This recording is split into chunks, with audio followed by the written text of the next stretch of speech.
बचपन की यादें। एक शहर की एक गली में एक पुराना मकान था। उसमें एक बूढ़ा व्यक्ति रहता था। उसका ना कोई रिश्तेदार था, ना कोई दोस्त। वह हमेशा अकेला रहता था। इस पुराने मकान के ठीक सामने एक छोटा सा घर था। उस घर में एक छोटा बच्चा रोहित अपने माता पिता के साथ रहता था। बूढ़े व्यक्ति को बच्चे बहुत अच्छे लगते थे। वह जब भी बच्चे को देखता था प्यार से हाथ हिलाता था।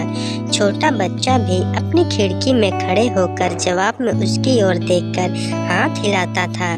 धीरे धीरे दोनों की दोस्ती हो गई। रोहित बूढ़े व्यक्ति को दादाजी कहकर पुकारने लगा। दादाजी अक्सर रोहित के लिए बिस्कुट लाते थे। कभी कभी वह उसके पसंद की चॉकलेट लाकर भी उसे देते थे। एक दिन रोहित ने भी उन्हें अपना एक खिलौना दिया, अपना टीन का सिपाही यानी टीन। दादाजी ने कहा कि वह इसे बहुत संभाल कर रखेंगे।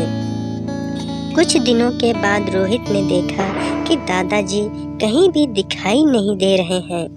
उनके मकान को तोड़ दिया गया और वहां पर एक बड़ा बंगला बनाया गया।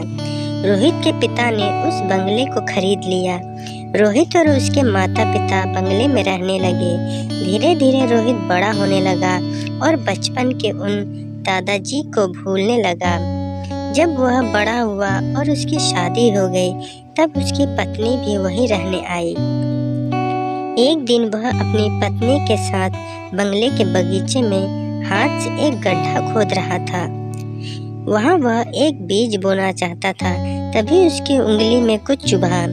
उसने खोदकर देखा तो यह उसका अपना टीन सोल्जर था जो उसने दादाजी को दिया था। उसकी तलवार की नोक रोहित की उंगली में चुभ गई थी। अपना बचपन का खिलौना देखकर अचानक रोहित को बचपन की सारी बातें और दादाजी याद आ गए।